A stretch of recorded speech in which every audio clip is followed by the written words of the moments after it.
Ամբողջ տարին չեն անում, պետք է գան հենց այդ ամիսը ան։ Ու սատանան էլ կողքից այդ կրակը լցնում է դրա մեջ։ Ինձ հոգևոր հայրը ասելա մեղք է։ Այն էլ ասում է դու էլ քո հոգևոր հայրն ես, կներես։ Քի կներեք, ես բառ ասեմ, սեքսը շատ կարևոր է։ Ամուսինը կսկսի մտածել, է դու ուր ես ուխտի գնում, որ տենց հոգնած գալիս ես։ Դրա համար այն որ մտնում է այնտեղ սկսում է խրատներ տալ, խորհուրդներ տալ, նամանավանդ կուսակրոն հոգևորականները, հա, որ սկսում են տենց հետաքրքրությամբ են անկողնում ինչա խրատներ տալ, մի քիչ աբսուրդ է, էլի, դա դռնից են կողմ չեն կարա մտնեն։ Ընտանիքների քայքայման մեծ բանը այդ սեքսի հողի վրա է։ Սեքսի ինչ է այդ զգացողություն, ինչ ուզում ես ասել, որ իրար քաշում է, դիմացնի սեռին քաշում է, որ իրան փնտրի։ Դրա համար քրիստոնեությունը երբեք արգելք չի դնում, կներես այդ սեքսի համար, ոչ թե միայն որդեծնության համար, այլ իրար կներես հաճույք պատճառելու, իրար պարտքը իրար տալու։ Ամուսինը տեղել է սկսում մտածել, ախպեր դու տերտերը պետք է քեզ ասի, ինչ անես կամ ինչ չանես, ասում է։ Այն անեկդոտը կա, չէ, ասում է բժիշկ թեյ խմելուց աչքս է ցավում, ասում է գնա գթալը հանե, էլի։ Եթե ինքը կարա մարդը կարար մեղքը հաղթա արել մեղքի դեմ պայքարելով, ինքը ինչ կաներ, Քրիստոս չէր գա։ Գիտես, երբ որ դու տեսնում ես Աստծուն, արդեն հավատք չի։ Հավատքը այն է, երբ որ դու տեսնում ես մի բան, որը դեռ չկա, ու դու հույսով սպասում ես։ Ու այդ ամբողջ բանը սկսում է, դրա համար ամենակարևորը գիտակցելն է, որ այդ մեղավոր, այդ մեղքից ազատվել, փրկվելը միայն կարժանան Քրիստոսի երկրորդ գալուստից հետո, երբ որ հարություն առնի։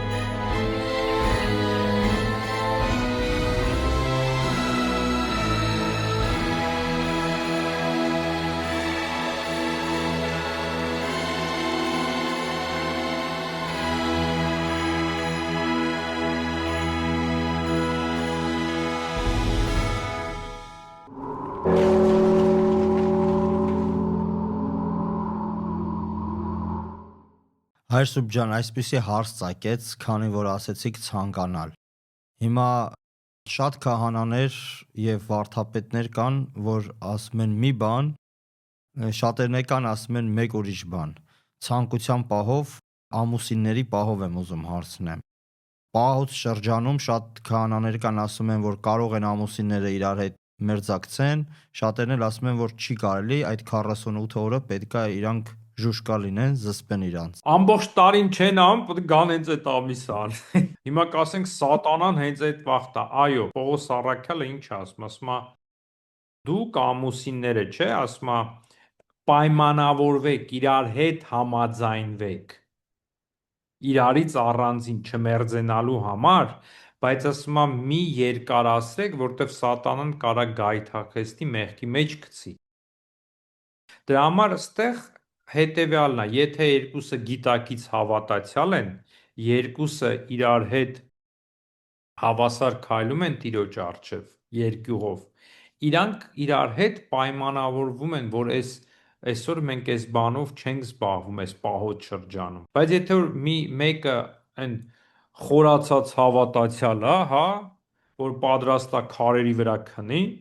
օրինակ էլ այնտեղ ծոմ ու պահկով սաղոր անցկացնի, բայց մյուս կեսը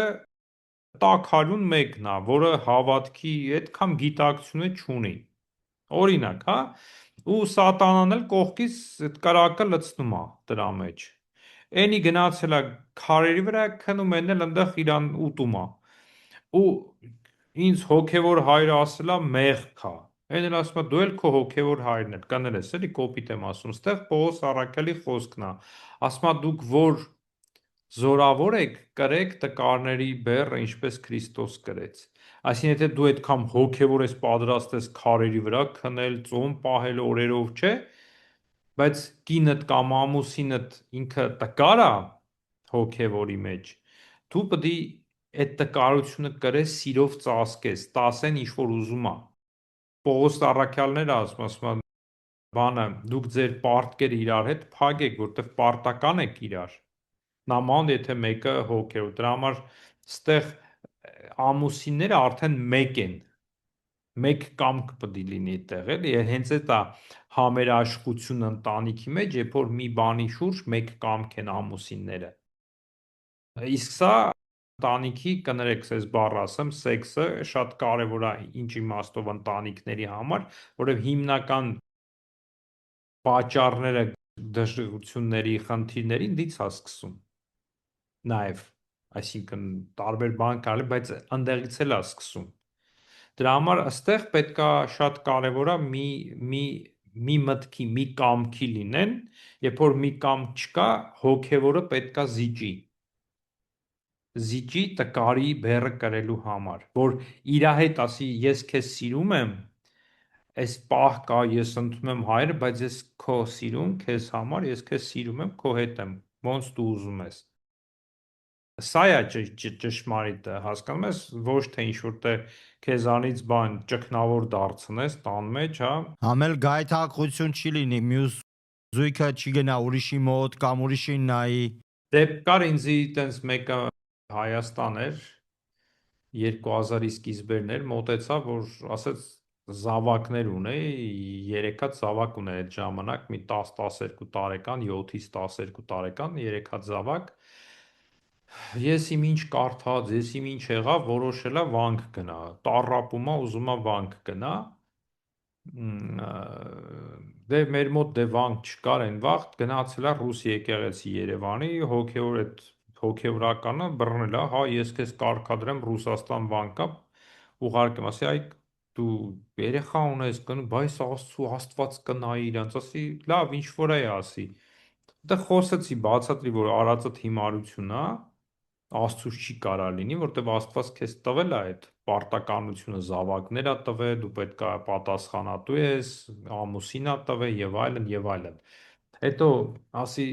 այն պատմես, որ ինքը ուխտագնացությունների է գնում, քարոզների է գնում, պահոց շրջանում գալիս է, ինքը ամուսիններ շատ կար, քոտ է ուզում է իրան եւ այլն, այն էլ ես հոգնած գալիս եմ, պահ ուխտագնացություն առավոտից գնացել է իր գունը հոգնած, ամուսինն էլ տունը սպասում է կնիկը երբ կգա։ Հա։ Այս կնիկն էլ չէ, ես հոգնած եմ, 1-2 ամուսինը կսկսի մտածել է դու ուր ես ուխտի գնում, որ տենց հոգնած գալիս ես։ Չէ, ու ես էդի ասեցի, հա ամուսին ասեց, այ կնիկ դու ինձ ստիպում ես, ես մեղ գործեմ։ Ու ասի ամուսինդ ավելի անկեղծ է, քան թե դու։ Սի գնա մտածես, այդ վաղ խոսեցի, հիմա չիմացա ինչ եղավ, ոնց եղավ, բայց ամեն դեպքում էլի նորից եմ ասում, այս անկողինի հարցը որևէ հոգևորական երրորդ մեկը չպետք է մտնի այդտեղ, այդ սենյակը, այդ փակ, ոնց որ ասած տաբու է, արգելված է։ Նույնիսկ հոգևոր հայրը չպետք է կանգնի այդտեղ բացատրի քանի անգամ, ոնց, ինչպես, ինչու, որ օրը ինչ։ Այո, եկեղեցին ընդհանուր խրատներ է տալիս, որ պետքա պարկեշտ տնի, պատշաճ տնի եւ այլն, հա, այսինքն մոլեգնության աստիճան չհասնող, բայց եկեղեցին մեր հայրերը երբեք այն դռան այն կողմը չեն անցել, դռան տակ ականջ չեն դրել։ Էդի նենց մի բան է, որ դա երկու ամուսինների իրավասությունն է։ Դրա համար այն որ մտնում է այնտեղ սկսում է խրատներ տալ, խորհուրդներ տալ, նամանավանդ կուսակրոն հոգևորականները, հա, որ սկսում են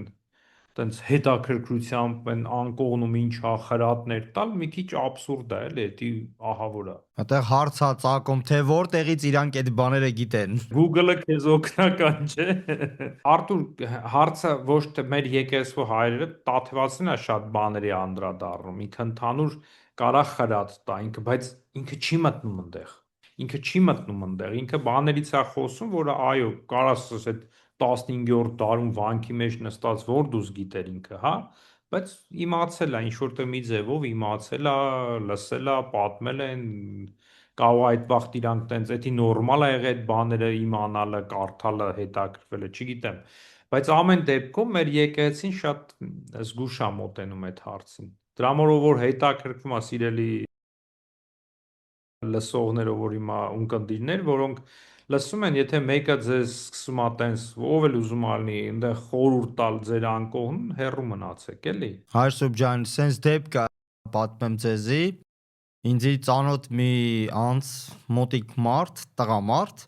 ասեց, որ դեպք կա պատահել, ինքը գնացել էր Հայաստան, հետո զրուցել էր ինչ-որ հոգևորականի հետ Հայաստանում։ Նու անծանոթ հոգևորականի երևի։ Ու հետո եկավ պատմեց, ասում է, ախպեր, ասում է, ինձ բաներ ասեց, որ մարդ զարմանում է, ասում եմ, ինչ էր պատահել։ Ասում է, ինձ ասեց, որ չի կարելի տարբեր ձևերով կնոջը սիրել, դու պետքա միշտ վերև լինես, ինքը ներքև լինի, կներես Հայրսուրբ ջան, որ sense բաներ եմ ասում։ Դուք իրավունք չունեք, ասենք, խոսքի ուրիշ դիրք կամ ուրիշ բաներով կամ ուրիշ ձև իրար համբուրեք կամ չգիտեմ ինչ, ամեն ինչ պատշաճ պետք է լինի, պարկեշտ լինի, եսիմինչ։ Ես էլ ասեցի, իսկ դու խեիր գնացե այդ մարդու մոտ։ Ասում է, ես լրիվ ուրիշ բանի համար էի գնացե։ Ասում է, բայց հետո ոնց հասկացա, ինքը մեր սպալնեի դուռը բացած, մտավ ներս ու սկսեց խոսալը։ Ասում եմ, բա դու ինչ ասիր։ Ասում ասի, ախպեր, ես գնացի էլի հաջող։ Ասում ասեց, ախպեր չեմ, տեր հայր եմ, ասում ասի, արդեն ախպեր դարար այդ ասելուց հետո։ Ասենք իրավունք ունեն քահանաները կամ վարդապետները ինչ որ տենց խորհուրդներ տան մարդկանց, ասենք Ասում եմ, դռնից են կողմ չեն կարա մտնեն, այսինքն ինքը կարա շատ խոսա, որ պարկեշը լինի, նայ ամենամեծ բանը օրհնության, դա պսակն է, երբ որ եկեղեցին օրհնում է, գնացեք, աճեք եւ բազմացեք։ Էլ մնացած բաները չի ասվում, ինչ, ոնց, ինչու, երբ, էսի նորից եմ ասում, էսի մի բան է, որ դա տվյալ զույգի իրանց խղճի, իրանց հավատքի բանն է։ Հիմա մեկը նորից էլի կրկնենք, մեկը հավատքը տկար է, մյուսը բարձր է, բայց իրար հետ ապրում են։ Ինքը տանում է նրա տկարությունը ու իրան տանելով ինքը կարա ի վերջո բերի այն հասկացողության այդ կյանքի, ինչ որ ինքն է ուզում։ Եվ վստահ եմ կարա լինի եւ դա կբերի այն բանի, որ մեկ կամքի լինի։ Իսկ ինքը այդ մեկը, որը զորավոր է, ինքը զոհություն է անում։ Ինքը ուրիշ կանգա կամ ամուսնու համար չի անում, իր կինն է։ Իր մարմինից մարմին, իր մեկությունն է։ Այդ սերն է, որ դրա համար եմ ասում, շատ ընտանիքների քայքայման մեծ բան է, այդ սեքսի հողի վրա է, որ իրար չեն հասկանում նամանդ կանայք, որ ծնում են, ծնելուց հետո իրանք ծանր են տանում, դժվար է եւ այլն, հետո ինչ որ ստրես են տանում, գլուխն է ցավում, խնդիրներ ունեն, ցավ ունեն, ամուսինը ոնց որ բան ալնում, երեխա են ունում, կինը նվիրվում է մոլերանտ զավակի վրա, ամուսնուն է մոռանում, որտեղ մոռանում է ամուսինն էլ իր առաջին երեխան է, էլի։ Սենց ասեմ, խնդիրներ է առաջանում։ Մեկ կամք պետք է լինի։ Երբ որ մեկ կամքը կա, Աստծո օրհնությունն էլ կա։ Եվ մեկը իրավունք չունի ասի ոնց անեք կամ ինչ անեք, էլի։ Էդ ելն եմ ասում, թող իրանց սխալներով, ընկնելով, հելնելով գան գիտակցության, որն է ճիշտը։ Որտեւ էլ եմ ասում, անկողինը սուրբ է։ Եկեղեցին օրհնում է այդ հարաբերությունները, այդ անկողինը չի ասը, գիտեք ինչ, տարին մի անգամ մոտեցեք զավակ ունենալու համար։ հрьяաների պես պրոստինայով, որ իրար չկպնեն։ Դրա համար բնությունը սա է, Արտուր, որ նայ գալիս է որտեղից Ադամն ու Եվան, երբ որ Աստված ստեղծեց Ադամին, հետո քուն բերեց, կողը հանեց, կնոջը ստեղծեց։ Ադամը արթնացավ, վայ, վու, ես ինչ կնիկա իմս է, էսի մեկ ենք, էսի մի մարմնից, ասենց բանի մեջ էր։ Սիրահարվել էր։ Հա, ինքը մեկ էր, ասինքն իրանք մեկ էր, իրանց մտածելը, իրանց կամքը, իրանց ամեն ինչը մեկ էր։ Ու երբ որ մեղքը մտավ, մեղքը բաժանեց իրանց։ Մեղքը բաժանեց Ադամին Աստծուց, Ադամին Եվայից։ Դրա համար Աստված մի զորություն տվեց մարդու մեջ, մարդ արարածի մեջ, որ ինքը Աստծուն փնտրի։ Էդի հավատքն է։ Գիտես, երբ որ դու տեսնում ես Աստծուն, արդեն հավատք չի։ Հավատքը այն է, երբ որ դու տեսնում ես մի բան, որը դեռ չկա, ու դու հույսով սպասում ես։ Դրա համար էդի այդ զորությունն Աստված դրեց, որ մարդ Աստծուն փնտրի։ Եվ տղամարդու եւ կնոջ մեջ բան դրեց, որտեվ Ադամը արդեն այնքան էր կնոջից գարշ է զզվե, որ արդեն ատում էր, իրան էր մեղադրում իր անկման մեջ, հասկանում ես, որ կնիկ ինձի իմ էս փառքից ինձ զրկեց, հասկացար։ Դրա համար ինքը երբեք չէր մոտենա իրան, կատեր, չէր կպնի իրան։ Դրա համար Աստված մեջը դրեց այդ բանը, որտեվ եթե չմոտենար զավակ չունենային, իրանք կմեռնեին, մեղքը կմնար հավերժ երկրի վրա։ Դրա համար Աստված ինչ արեց, իրանց մեջ դրեց մի զորություն, որպեսզի իրար ձգտեն, իրար քաշեն, այդ սեքսի, ինչ է, այդ զգացողություն, ինչ ուզում ես ասա, այդ որ իրար քաշում է, դիմացնի սեռը, սեռին քաշում է, որ իրան փնտրի։ Բայց եկեղեցին դրեց եկեղեցով պսակ, օրինակը բերելով Քրիստոսի եւ եկեղեցու հարաբերությունը, որ ինքը եկավ զոհվեց իր հարսի համար եւ մեկ եղավ, հարսը տկար էր եւ այլն, բայց ինքը եկավ զոհվեց, որը ցույց է տալի այդ օրինակն է բերում եւ դա ընթերցվում է Պողոսի Եփեսացիներին թղթի մեջ, որ օրինակ ամուսինների եւ կնոջ, որ դու տղամարդ ես, դու տղամարդ ամեն դեպքում պետքա զորավոր լինի, ինքը պետքա զոհվի կնոջ համար։ Այդ զոհողությունն է, որ ու այդ բերում է նրան, որ ինքը իրանն է դառնում, իրա ընդհանուր մեկ է դառնում, իսկ դու քո մարմնին հակառակ չես ուզենա վնաս տաս, դա քո կինն է եւ կինն էլ իրա, ասма, ոչ քո մարմինն է քոնը, քո մարմինը տղամարդունն է, տղամարդն էլ կնոջինն է։ Ու սա, ասում եմ, շատ կարևոր է, ու այդ սերը, որ կա, ձգողությունը, որ կա, այդ սերը ձգողությունը նաև արտահայտվում է այդ զգացական, այդ էմոշնալ, որը իր գագաթնակետը այդ հարաբերությունն է լինում։ Հարաբերությունն է լինում, որը արտացոլում է, արդյունքն է այդ սիրո։ Բայց այդ տարիների ընթացքում դա արդեն ձևավորվում է, մարդիկ արդեն ֆիզիկապես տկարանում են, այսինքն այդ հարաբերությունները քչանում է, չէ, տկարանում է, այնտեղ զարգանում է ավելի հոգևոր կապվածություն ամուսինների եւ կնոջ։ Այդ սա իրար հետ կապված է։ Դրա համար քրիստոնեությունը երբեք արգելք չի դնում, կներես այդ սեքսի համար, ոչ թե միայն որդեծնության համար, այլ իրար կներես հաճույք պատճառելու, իրար պարտքը իրար տալու, որտեվ տղամարդը կնոջից է ծնվել, իսկ կինը տղամարդուց է վերցվել, իրար պարտք են։ Տեսեք, օրինակ կաթոլիկների մոտ բացի որդեծնությունից, եթե դու կնոջդ հետ քնում ես, բայց ոչ թե այն մտքով, որ որդեծնության համար, այլ հաճույք պատճառելու համար, կաթոլիկների մոտ դա մեղք է համարվել ժամանակին։ Հիմա դե իրանց մոտ արդեն հավատքել չկա, բայց իրանց եկեղեցին տենց է ընդունում։ Դե ինչ եմ ասում, էլի, նորից եմ ասում, դռան են կոմը, դա ոչ մեկի գործն է, դա այդ երկուսի գործն է, հա։ Այո։ Իրանք ինչ կանեն, ոնց կանեն, մեղքը այն է, երբ որ ամուսինը կեթա ուրիշի հետ կլինի, կինն էլ ուրիշի հետ, դա մեղքը։ Անկողինը սուրբ է։ Հա, մենք մուսուլմանների պես sense շատ բաներ կա, իրանք այնտեղ հարցեր են տալի, ինչ, ոնց, էլի մենք այդքան չենք խորանում, էլի, իրանք այդ գոտկատեղից ներքև միայն դրա մասին են մտածում։ Մենք նորից եմ ասում, դա մեզ համար կարևոր չի, բայց դա process է, նորից եմ ասում, զարգանալու ընթացք է։ Պետքա մեկ կամք լինեն ամեն որոշումի մեջ։ Եթե միասին պետք է լինեն, միասին պետք է որոշեն, ոչ թե տկարը հնազանդվի զորավորին, այ ավելի ուժեղն է տկարի հետևից գնում։ Իսկ եթե նույնիսկ իրար բաժանվեն, Պողոս ասում է մի երկարեք, որտեվ սատանան կարա ձեզ այս համբե բանը օգտագործի ձեզ դեմ, իրար ինչ անի, ոչ թե ամուսնուն կստիպի գնա մի հատ ուրիշի հետ տեղի կամ կնոջը, չէ, այդտեղ ինքը կբերի պառակտուկ կմցնի, այսինքն իրար դեմ կռիվ կլինի, խաղաղությունը կկորի ընտանիքի մեջ։ Կարա նաև կասկածել առաջանա, ասենք խոսքի կինը չի ուզում քնի, տղամարդը մտածի կարող է ինձի դավաճանում է դրա համար այլևս ինձ հետ չի ուզում քնի։ Դա էլ կարա լինի, չէ։ Կարա լինի։ Դե այդ եմ ասում, էլի, մեկ կամ պետք է լինի, մեկ իրար հետ համաձայնություն պետք է լինի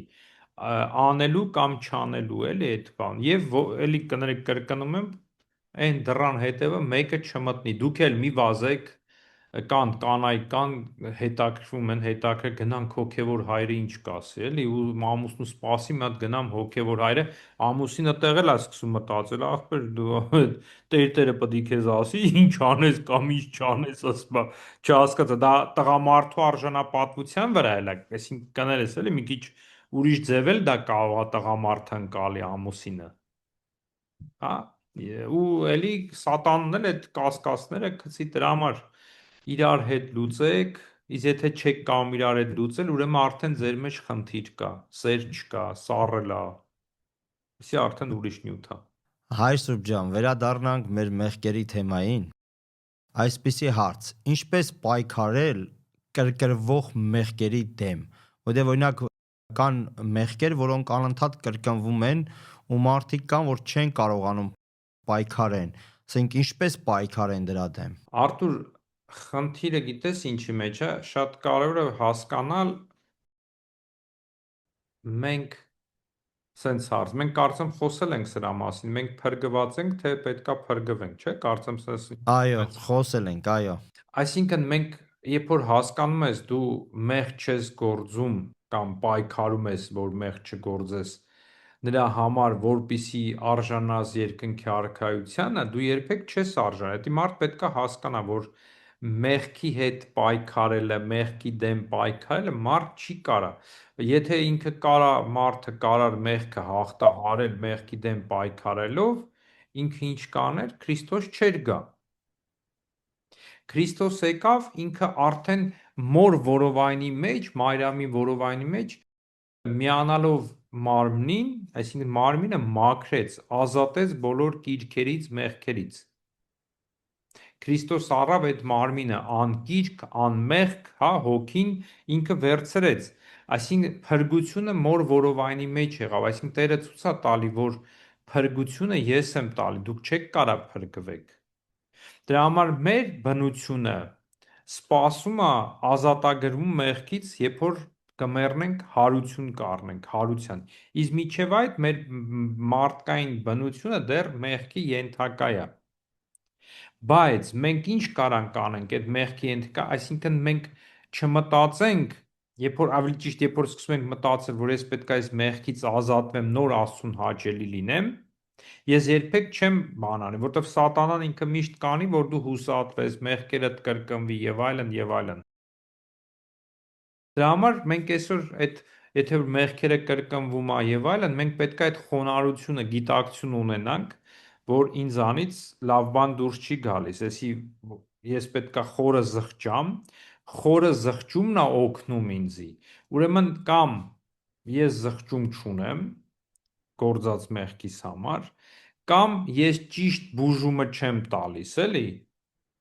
Այն անեկդոտը կա, չէ՞, ասում եմ բժիշկ թեյ խմելուց աչքս է ցավում, ասում է գնա գդալը հանե, էլի։ Այսինքն կարող է ինքը անդադ թեյ խմի, աչքը ցավա, անդադ թեյ խմելուց աչքը ցավա, ու ինքը համարի, որ թեյ խմելը մեղք է։ Բայց իրականում կարող է այդ մեղքը ինքը ուզում է այդ մեղքը բուժի, բայց կարող է այդ մեղքին ուրիշ դրդապատճառ կա, ուրիշ մեղք։ Դրա համար այդ խոստովանությունն է այստեղ արդեն կարևոր, որ մարդ գնա խոստովանի քահանայի մոտ, որ քահանան տեսնի, եթե կարա տեսնի այդ բանը, որ մեղքի հետևանքը մարդը ողբում է այդ աչք ցավելու համար, բայց դու մի ասա այդ ավելավա գթալը հանե, էլի, խնդիրը գթալն է, ոչ թե թեյ խմելն է։ Հետո մյուս բանն էլ կա, որ մեղք էլ կա, որ տրվում է, որ կրկնում է, որ մենք խոնարհվենք, միգուցե մենք միտեղ մեծամտել ենք, մեր մասին մեծ կարծիք ունենք եւ մենք պետք է Տերը սրանով խոնարհեցնում է, որ հասկանաս, տես դու մի հատ մեղքի դեմ չես կարա պայքարես, դու քո մասին մեծ կարծիք ունես։ Դա էլ կարա լինի, դա էլ ասում եմ, դա գալիս է խոստովանությունից ու նորից եմ ասում, ամենակարևորը Արտուր, գիտակցությունը, որ մենք ինչ որ անում ենք, մեղքի դեմ ենք պայքարում, պահկենք, մաղոթում ենք, ոչ թե որ փրկություն ձեռք բերենք։ Մենք փրկություն ունենք, մենք այդ անում ենք, որպիսի ավելի Տիրոջը մոտենանք։ Երբ որ մենք սենց ենք մտածում, ուրիշ ընթացք է ստանում, բայց երբ որ դու անդադ մտածում ես, ես մեղքը հաղթարեմ, ես անեմ, որպեսզի հոգիս փրկվի, նոր Տիրոջը մոտենամ սրբված, մաքրված, մենք չենք կարա։ Ու գալիս է մի պահ, որ մարդիկ սկսում են արդեն ուսահատվել։ Հուսատվել եւ արդեն ասել դե գիտես ինչ, եւ մեզ էլ կողքից էլ բերում են սրբերի օրինակները, տեսեք սրբերը հասել են, նայեք այս անապատի մեջ 30 տարի ճկնեց, ողբած լացեց, սուրբ դառավ։ Ու բայց դուք աշխարհի մեջ ապրողները, դե դուք ինչ պետք է անեք, որ այնի անապատի մեջ է տենց հազիվ փրկվե, բա դու ինչ պետք է անես, դե գնա ողբա լացի։ Ու մարդը սկսում է մտածել, ախպեր, մի օր էլ գալիս ասում է, այս Սուրբը եթե ինքն է հազիվ փրկվե, ես չպետք է փրկվեմ, այսօր Տեր Աստված, դե ես ինչ կապ, խես ինձ է ստեղծե, ինչու ես, կամ էլ ոմանք ուզում են փախնեն գնան անապատ։ Ու այդ ամբողջ բանը սկսում է, դրա համար ամենակարևորը գիտակցելն է, որ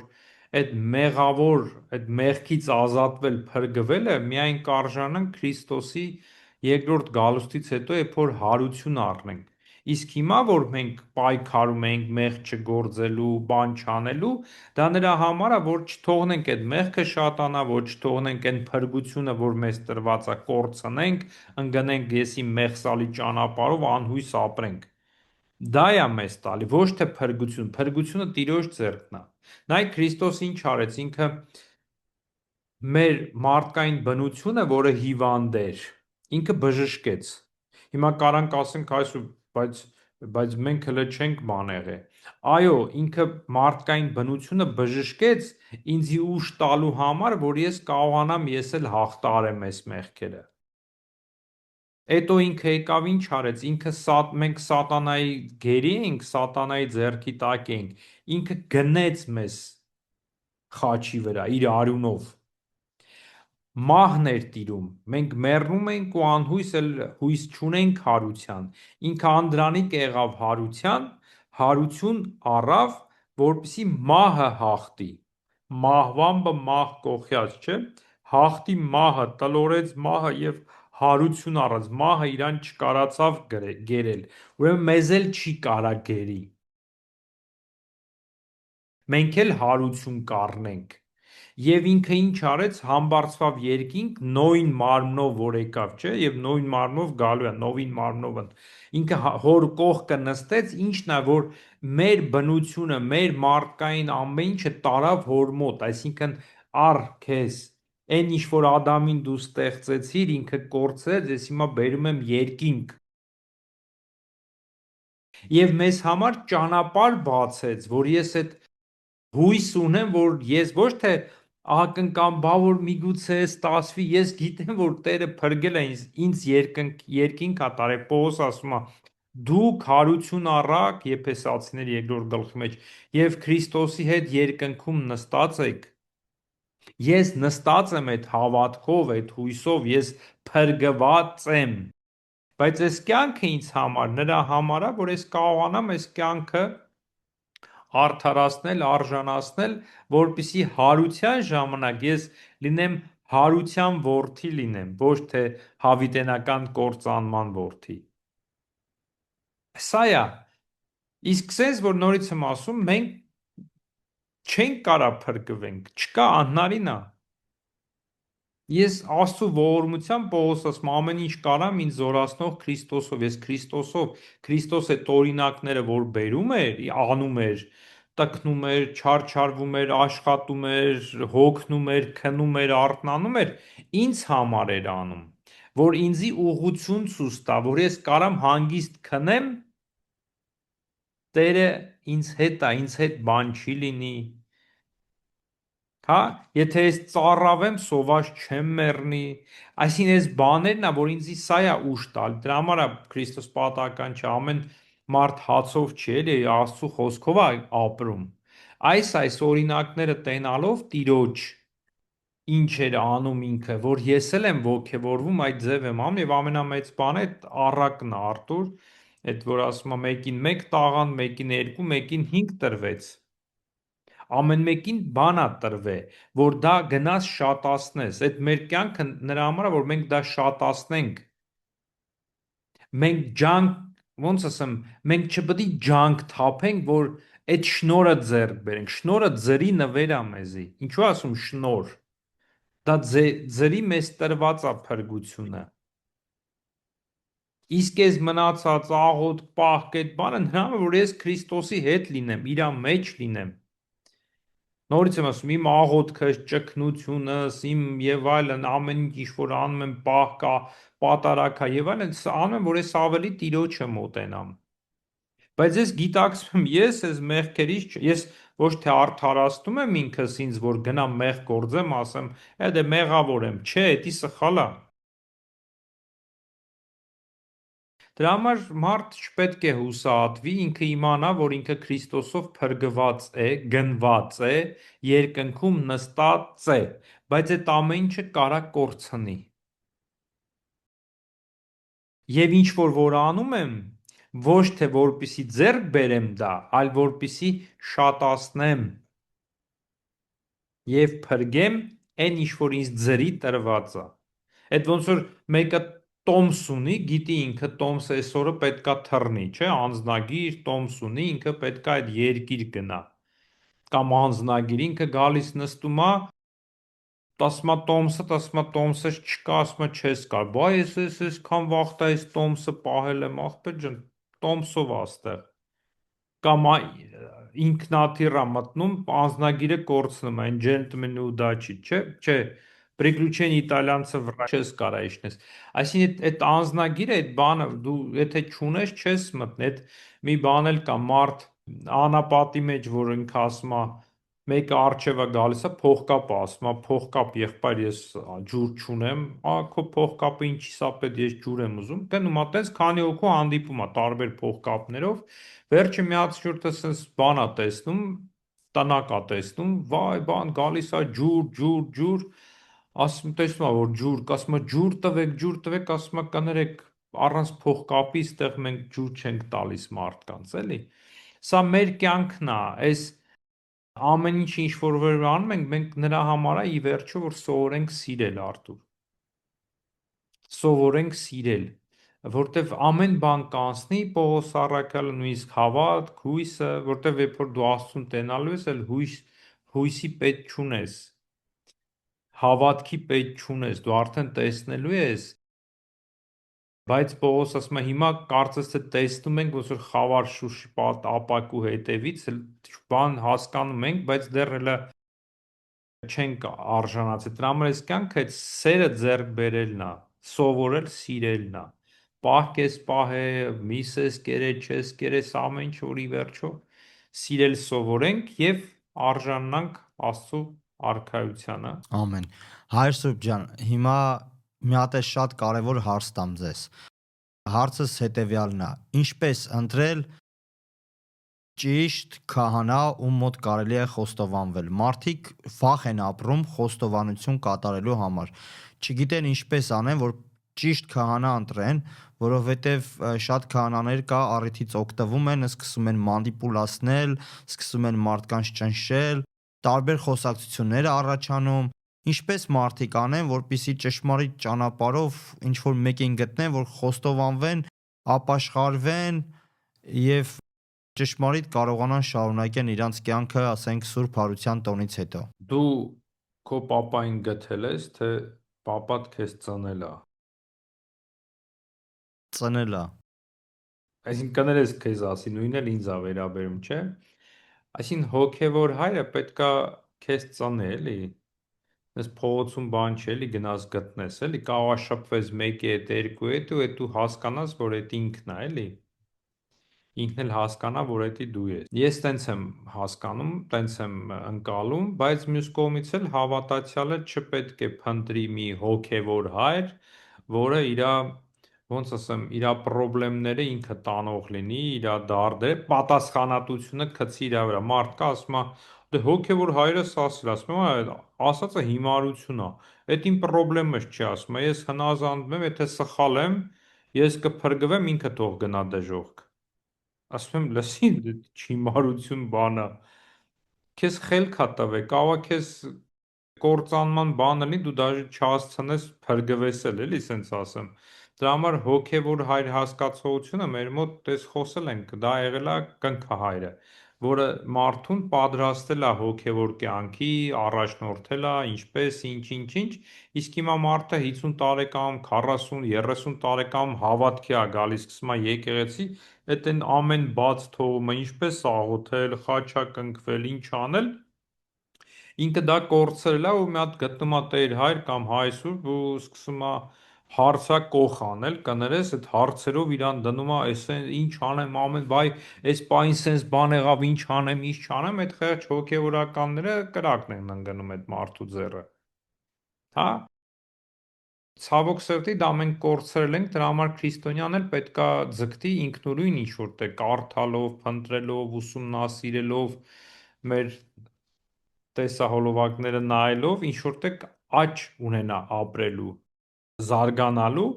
ու հոգևոր հայրի պարագան, երբ որ ինքը գիտես ինչ, եթե ոնց ասեմ,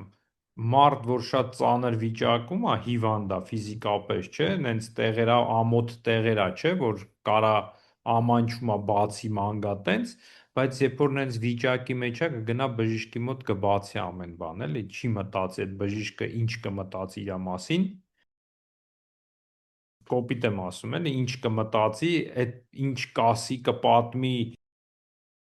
իրա գոտկա տեղը ինչ է, ինչ ձևի է, ինքը այդ բան մտածում է բժշկվելու ու գտելա բժիշկ, էլի։ Տենց էլ քրիստոնյան, երբ որ ինքը մեղքը հասունացած է, ասենց խեղդում է, ինքը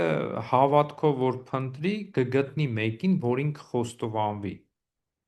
Ինքը այդ բան, եթե սկսում է մտածել, բա որ էս քահանան, ուրեմն ինքը պատրաստ չի խոստովանության։ Ես սենց եմ հավատում, եթե դու պատրաստ ես, սենց խեղդվում ա, դու այդ պայն գիտես, սենց կբռնես ով էլ կա, իրան կխոստովանես, հասկանում ես, ու Տերն էլ կտա այդ հնարավորությունը, կխոստովանես։ Ուրիշ հարց, քեզ ինչ խորհուրդ կտա, ինչ խրատ կտա, բայց մեղավոր մարդը, որ մեղքի մեջ է, զղջում է, ինքը այդ պայն չի մտածում, ինքը ինչ խորհուրդ, ինքը այդ պայն մտածում է, ոնց այդ թույնից ազատվի։ Ոչ թե մտածում է ինչ խորհուրդ կտա, ինչ կասի, ինչ անեմ,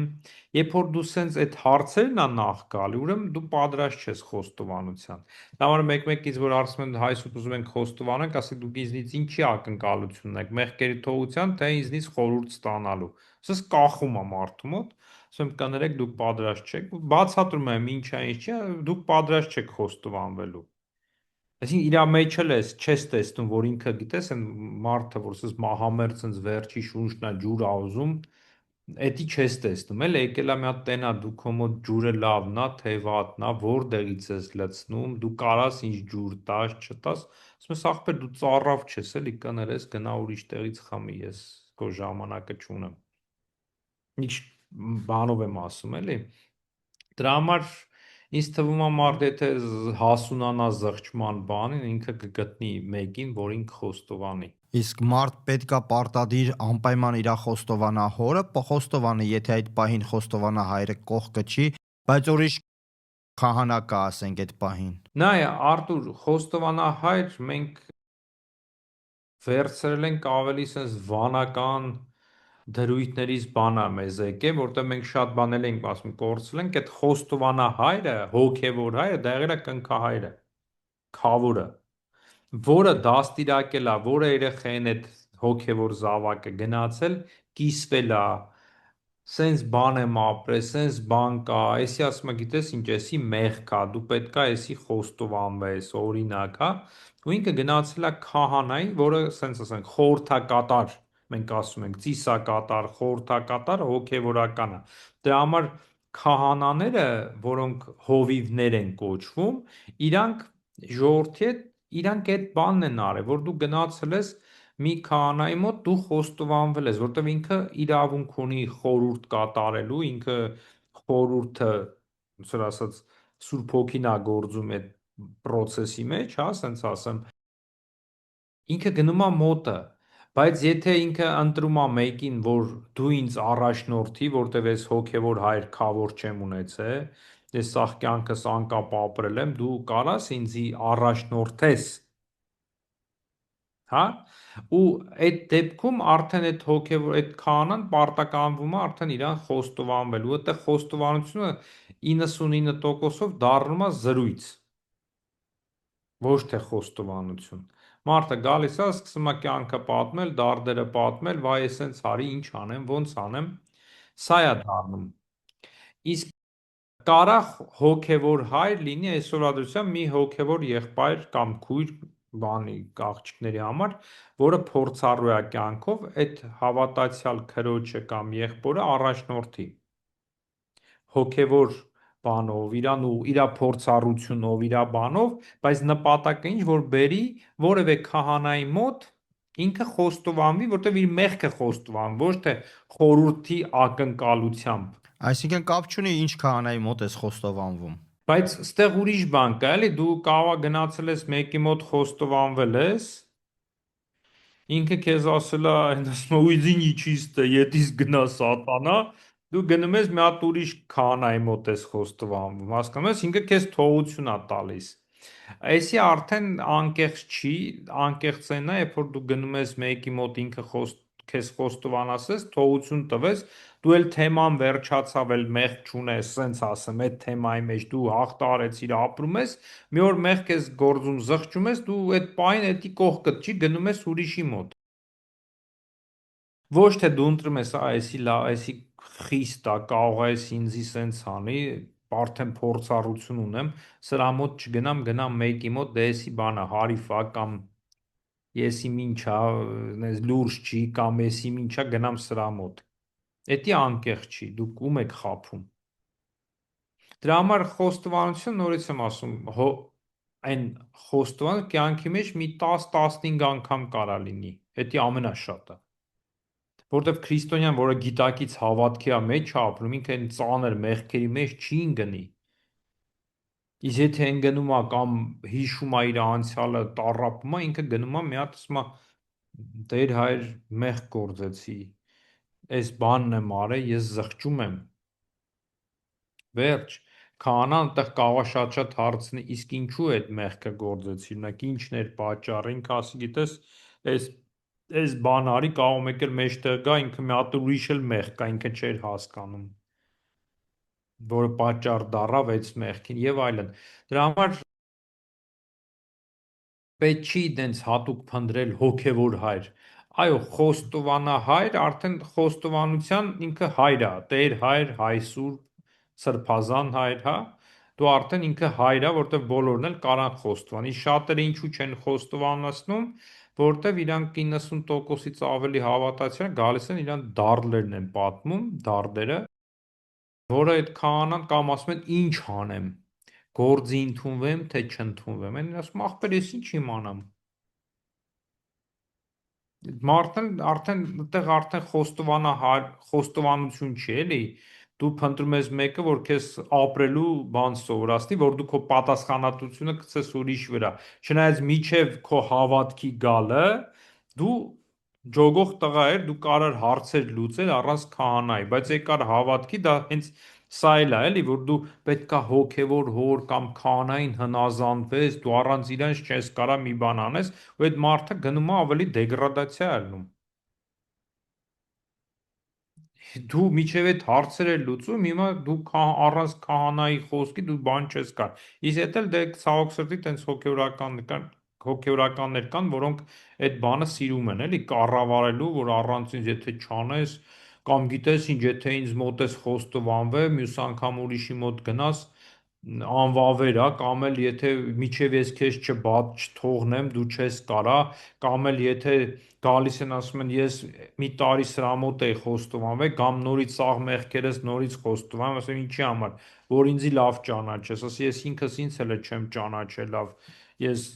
չեմ ուզում քեզ ճանաչեմ, դու մեղք ունես խոստովանվելու, նոր գործած ունես, այդ չէ, ասում եմ էլ խես եկել մոտս, ինչ, եթե ուզում ես խորուրդ բանի հարցի շուրջ, հոգևոր խորուրդ,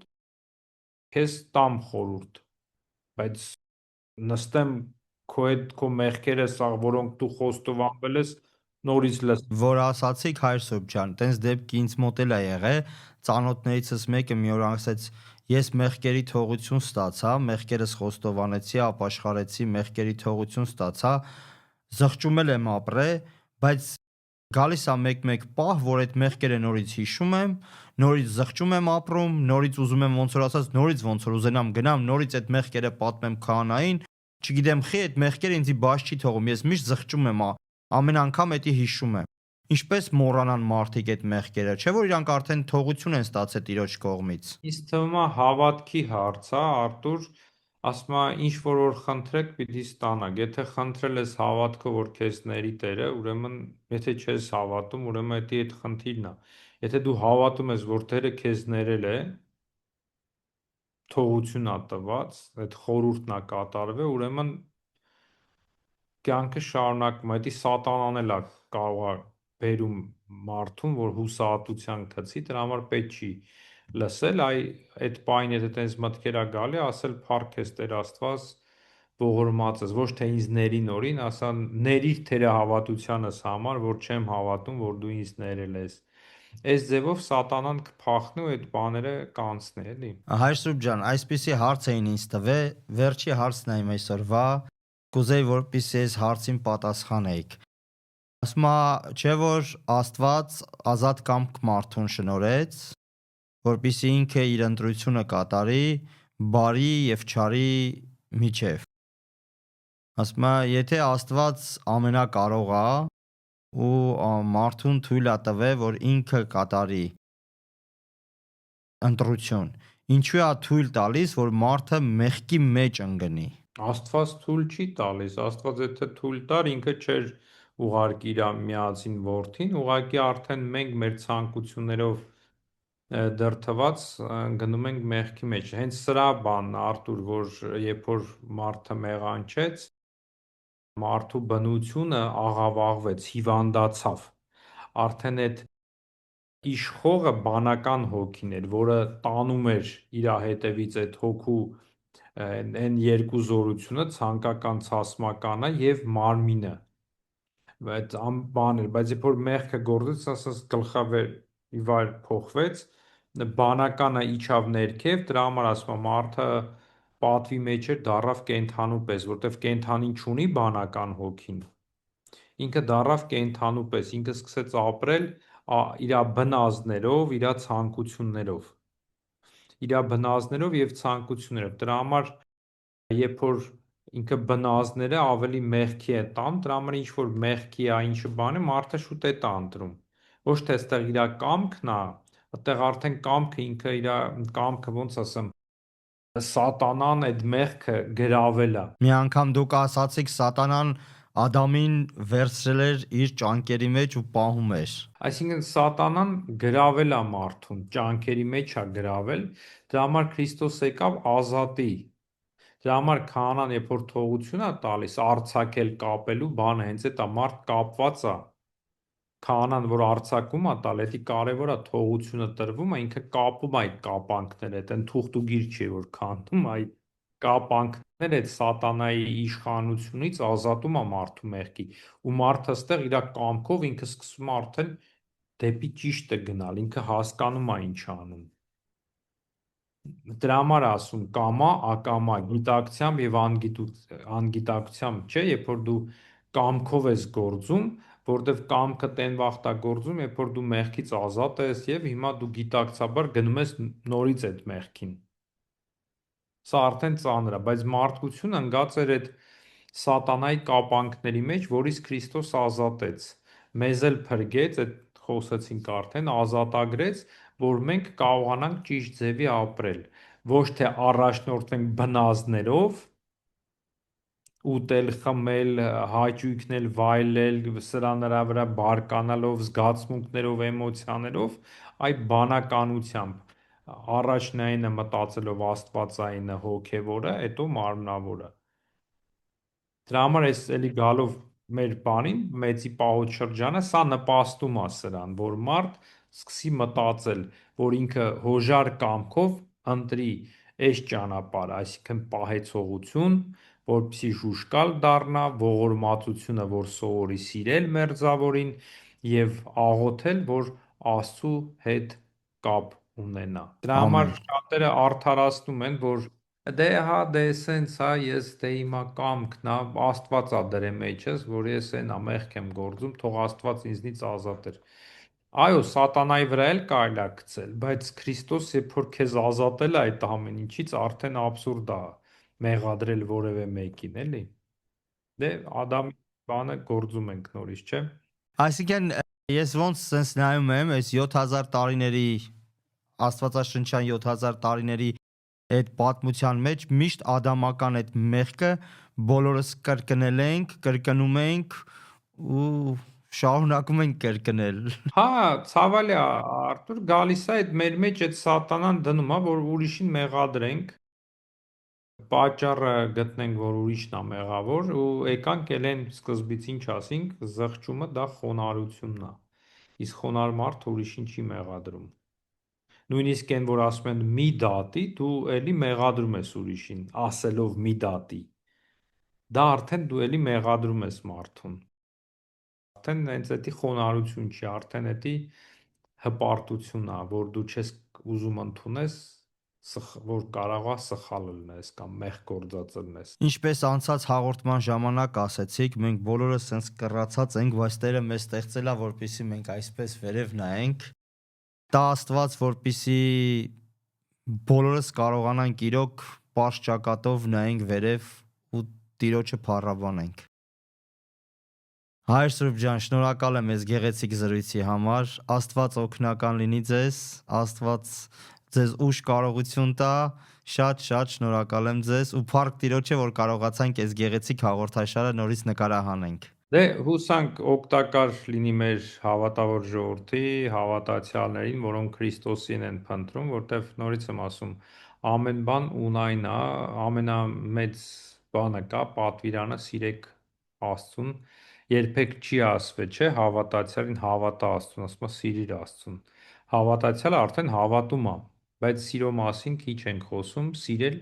այդ ցանկանում եմ, որ մենք սովորենք սիրել Աստծուն եւ բնական ա մերձավորին, եթե մերձավորին չենք սիրում, Աստծուն չենք էլ կարա սիրենք, որին չենք տեսնում։